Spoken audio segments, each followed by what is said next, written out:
Welcome to Earning Freedom. I am Michael Santos with michaelsantos.com, prisonprofessor.com, and Success After Prison. In fact, that's what this episode is about today. I am continuing to read from this book, Success After Prison, How I Built Assets Worth $1 million within 2 years of release from 26 years inside, and how you can succeed too. Now, I did this book specifically for guys who are in challenge. If you're listening to this message over and over again, it's because there is a reason I'm giving it to you. It's because I want to impress upon you the importance of the decisions that you are making every single day.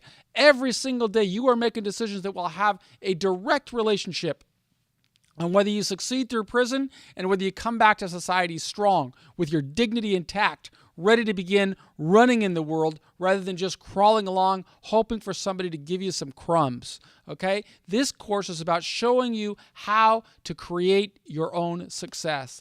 I know something about that. Why? Because I served 26 years in federal prison, and every single one of those 9,500 days that I was incarcerated, I was focused on coming back to society strong. I learned that from masterminds, and those lessons that I learned from masterminds is what I am sharing with my audience. Now, if you are somebody who is listening to this episode in society through the internet, through iTunes, through YouTube, it's my hope that you will support the work not by sending money, but rather by clicking subscribe and then rating and reviewing the show. Doesn't matter to me whether you give a positive review or a negative review. If this course is adding value to your life, I would like you to share that, because that is how Apple and YouTube and all the other organizations, the social media, spreads it around. Now, if you would like to listen to previous episodes, it's easy enough to do. You could either just go to wherever you're listening to this one and look at the previous episodes, and it'll bring you right up to speed. Or if you want a digital copy of the book, that's simple also. Visit michaelsantos.com or visit prisonprofessor.com. There'll be a pop-up window that comes up asking for your email address, and as soon as you put your email address, we'll send a digital copy of this book automatically to that email address, and you can just read along. Right now, just so you know, I will be reading from page 107. Just as soon as I finish this simple intro. I've been reading these episodes in 20-minute segments, hoping to show that my success after prison of building assets, now having well over $1 million in assets under my control, had a direct relationship to the decisions I made while I was going through prison. And now I'm going to continue reading the story. I'm going to continue reading how my adjustment after prison evolved. You know, in the previous episode, I think I was talking about, let me just scroll up here. I was talking about how the challenges I was facing in spreading the course that I designed across the country. So recognizing that there were challenges, I want to continue reading right now and tell you how I responded after I was released from prison. So when I concluded my obligation to the Bureau of Prisons in August of 2013, I set new goals with Carol. We were both 49 years old and making progress, but we would have to cover a lot of ground to prepare for a stable future. Although I felt passionately about working to improve outcomes of our nation's prison system, I also had a distinct responsibility of preparing for our family's future. I mean, Carol had sacrificed a huge deal marrying me while I still had 10 years remaining to serve in prison. And I wanted to provide her with the comfort of knowing that we were stable. So I promised to work toward a goal of building stability for our family. So while Carol advanced toward her master's degree, and I'm talking about these are the first months after I finished my obligation to the prison system. While she was advancing toward her master's degree in nursing, I had to figure out a way to build my own career. And I had limited resources, right? And it would seem that I would need to think creatively in order to generate more orders for the straight A guide. I needed to build more credibility, showing that the programs didn't only lead to success through prison, but also to success in society. If I could achieve success in society, I anticipated that administrators might be more willing to purchase our program, even more administrators, even before researchers validated its effectiveness. Now, I'm going to go on a sideline here. I don't know if I wrote about this a little bit later in the book, but I'm just going to tell you this story about when I was selling a funny thing. When I would go into prisons and try and sell my program, I would sometimes I'd encounter an administrator, high-level administrator. I'm not talking about a warden. I'm talking about a director or an assistant director of a prison system in a various state. And inevitably, these guys, they'd sit on their chair after I made my presentation, and they'd look at me. They'd sit down on the table and they'd look at me in my face, and like this quizzical look on their face, right? And they'd say, "How did this happen?" And I'd say, "What do you mean?" And they'd say, "Well, how did you do 26 years in prison and come out like this?" And I said, "Well, isn't that ironic?" And they said, "What do you mean it's ironic?" I said, "Well, you're the head of an entire prison system. There are tens of thousands of people serving time in your institutions. And yet when you see somebody come back to society strong, you kind of are so puzzled by it. You wonder what happened. Instead of saying what a great job our system is doing at preparing people for success." And it was that conversation that frequently led, but you did it, but can other people do it? And I'd always say, of course other people can do it. Anybody can do it. It all comes down to learning these principles. Learning these principles of identifying your values, setting clear goals, and then advancing through the course. Have a 100% attitude, commitment to success. Have an aspiration. See yourself as something more. Take incremental action steps. Be willing to hold yourself accountable to the goals that you set. Become aware of opportunities around you. They're always around you. Let other people become aware of you through the work that you do by living transparently, authentically. Then celebrate those achievements every time you hit one. Be grateful. Show your appreciation for the gratitude, the blessings that come your way. And that's how you self-actualize. That's how you liberate yourself. That's how you earn freedom. That's how you position yourself for success after prison. It all begins with those decisions that you are making right now while you're in an institution, while you're in struggle. And those of us who adhere to this values-based, goal-oriented principles of the Straight A Guide, they never ask anyone to do or say anything that we're not willing to do or say ourselves. So accordingly, I began asking a series of questions. What approach can I take to define success now that I'm out here in society? How am I going to overcome these challenges of persuading more administrators to buy our products? Because if I don't get them to buy our products, I can't continue to scale. I can't continue to create more content. And I believe that people in prison, they need more content. They don't only need to hear from me, they need to hear from other people. I can tell you right now, not too much longer, another hour from right now, I'll start interviewing a guy who just finished 30 years in prison a month ago. And I knew him 15, 16 years ago when I was in a medium security prison. We were together. His name is Jimmy Hamilton. I'll probably do a series on Jimmy. Jimmy served a life sentence. Under the law that we were convicted under, the old law, a life sentence meant you served 30 years. And Jimmy's going to tell his story about how he maintained a high level of energy and discipline through 30 years. You see, this is really crucial. Think about success for your life right now, and you can build it. And I look forward to sharing Jimmy's story with you on the CD version of the program. But let me continue reading, because this is about now how I built success since I've come out. Well, I contemplated a definition for success. My definition didn't matter nearly as much as what my avatars would expect. You've heard me say that before. I'm always thinking about the people I need to impress. How are they going to define success? And I wanted to connect and influence more law-abiding, tax-paying citizens. Those are the people that can change for the prison system, right? I don't need to convince you, if you're in a prison system, that we need to improve the system. You already know that. I need to improve to persuade more people out here. So in order for them to accept me, I'd need to prove worthy of their support. And I'd have to begin by understanding what risks did they face in befriending me, right? What I bore the responsibility of overcoming their fears or their objections. What concerns do they have about doing business or supporting or validating a guy who did 26 years in prison? I can tell you, they've got a lot of risks. In fact, let me tell you the story about my friend Lee, who I told you about earlier, who gave a job to a guy I recommended, okay? This guy was in prison. He was a hardworking guy in prison, okay? on the job all the time, doing whatever he had to do. And he did a lot of time. He did probably 15, 16, 17 years. And when he got out, I got him a job with Lee, and he was doing well. Lee was really happy with him. I mean, Lee's got a big company.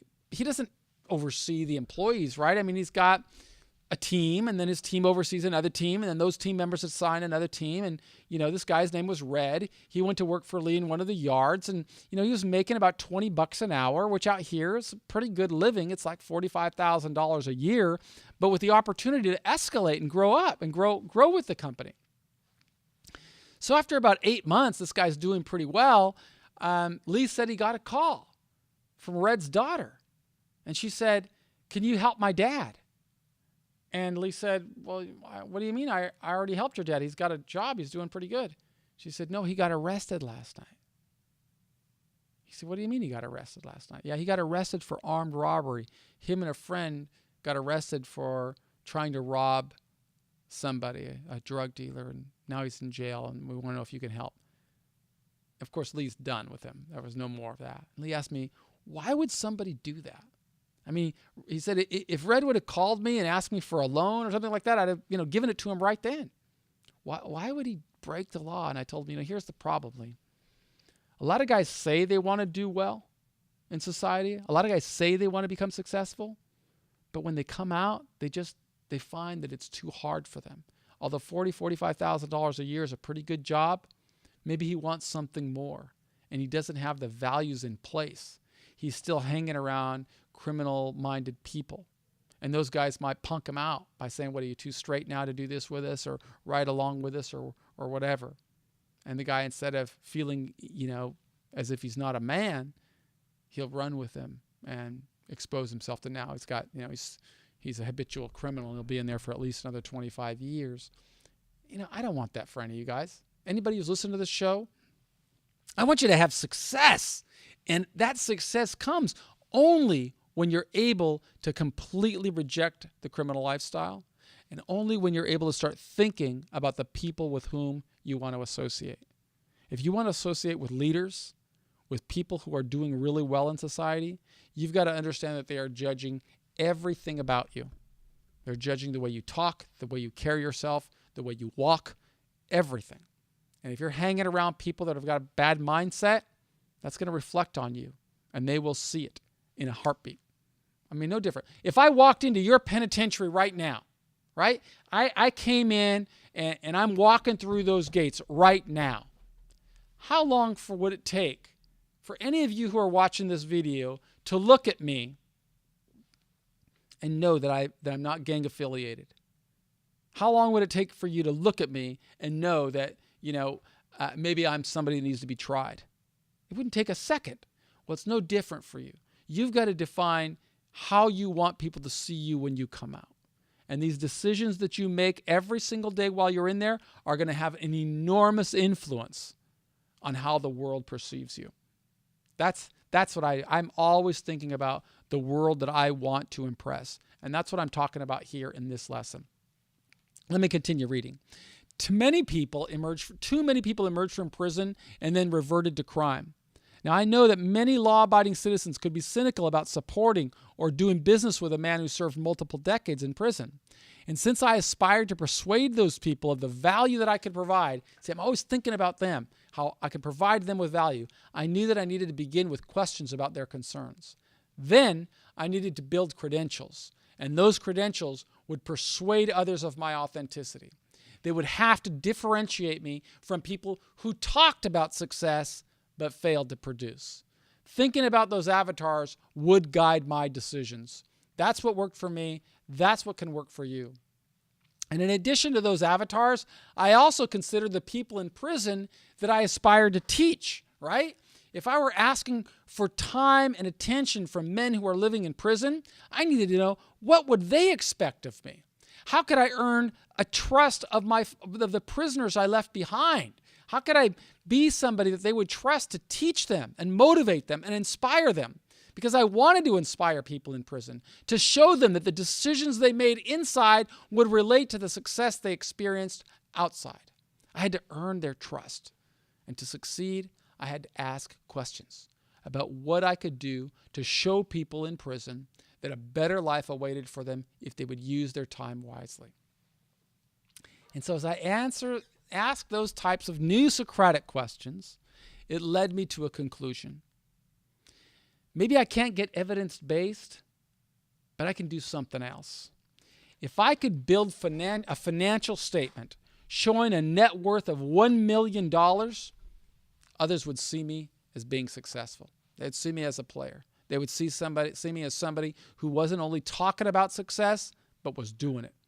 So I wasn't living some type of an extravagant life. It's not that I needed money to blow money so that I could, to have a great car or a great house. I mean, I got a great car. I'll show you. I wish I could show you right now, but I mean, here's my keys, right? I mean, I've got a brand new Mercedes-Benz out there, E400. That's not why I'm doing it, though. The reason I drive that car is because I need to persuade people out here that I'm successful, and that's what they see. They see if you're driving a car, you're successful. If you're in a nice office like this, you're successful. You're living in a good house, you're successful. I need to show people in prison the same thing. I need to show them that if you're on this path, you are going to become successful. It's not a game. There is a direct relationship between the decisions you make inside and the success that you have outside. If you follow this path, you are going to create success in your life. And so that's what you have to do. You have to make it self-evident. And so with that end in mind, I set a new goal when I finished my prison term. Carol had agreed to join my goal. I said, we are going to build a $1 million net worth within my first 5 years of liberty. Now it's clear. I've stated it. And that's what I did. I told the world I'm going to make my first $1 million within 5 years. So to achieve that goal, I had a very clear timeline. I've got until August of 2018. I mean, I finished my sentence in August of 2013. By August of 2018, I'm going to make my first $1 million. And by succeeding, I'd find it easier to inspire more people to see the value in these lessons that I teach, with or without a validated research instrument, right? It was all about success. So when I set that goal with Carol, I still had a 0, 0, 0 credit score, right? It didn't exist in the credit world. I just finished prison. But since I'd completed my obligation to the Bureau of Prisons, rules no longer blocked me from applying for credit. So I submitted an application for a credit card to Bank of America, and that was the start. I got my first credit card. The banker who opened my account when I first transferred to the halfway house, he no longer worked at the bank, so I was really starting from ground zero again. Now, I'm not really ground zero because I laid a lot of groundwork early. But soon after I submitted my application, I received a phone call from a different representative at Bank of America. And the lady spoke to me. She was reviewing the application for my credit, she said, and she had some questions. I said, sure, how can I help? She said, well, by living frugally and saving resources that are, here's what I'm saying to you. By living frugally and saving resources that are work generated, the combined balances in our savings account exceeded $100,000. So yeah, I made some money while I was in the halfway house, and I saved it and banked it. But we didn't waste that money on alcohol or splurges after my release. Other than purchasing my Apple computer equipment, which I'm using right now, that I would need to launch my career, I didn't buy much of anything. Initially, I purchased a used vehicle for $4,000, and we saved as much money as possible. But the banker who assessed my application reviewed the assets I listed, and he asked why her records showed that I didn't exist in the credit system. So I had to tell her my story. I never shy away from telling my story. She agreed to issue, after she listened, she agreed to issue the first credit card. And once I received the credit card, I felt a bit more like a citizen. And so soon my credit score started to creep up. It was a 0, 0, 0. Then it creeped into the high 600s. And the next step would be for us to apply for permanent financing on the house we purchased. Because remember, I purchased that house with a promise to Chris and Seth of ABS Development. I said that I would pay off the note as soon as I could possibly qualify for a mortgage. So, I was in the halfway house already. I'd finished my sentence with the BOP, and we signed an agreement with them to purchase the property for $390,000 in the fall of 2012, while I was still in the halfway house, right? But in an effort to help us get established, they accepted my down payment, which was only $12,000, and they agreed to accept an interest-only payment on the outstanding balance until we could pay off the note. Well, I was ready to pay off that process just soon after I finished my prison sentence. And that's what I'm going to talk about in the next episode. Right now, I want to ask you, what are you doing to start building your credit? What are you doing right now that's going to help you build your credit? Not only your financial credit, but your credit with other people. What steps are you taking right now to position yourself so that when you come back to society, you come back strong with your dignity intact, ready to begin controlling your own destiny? Those are some questions I want you to be thinking about.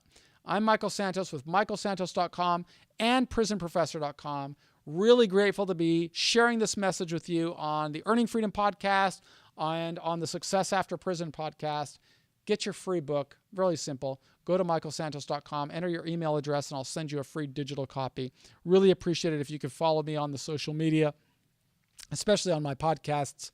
Rate and review the shows, and subscribe to me on YouTube or join my Facebook page, like my Facebook page. Thanks so much. I am Michael with michaelsantos.com, at Michael G. Santos on Twitter.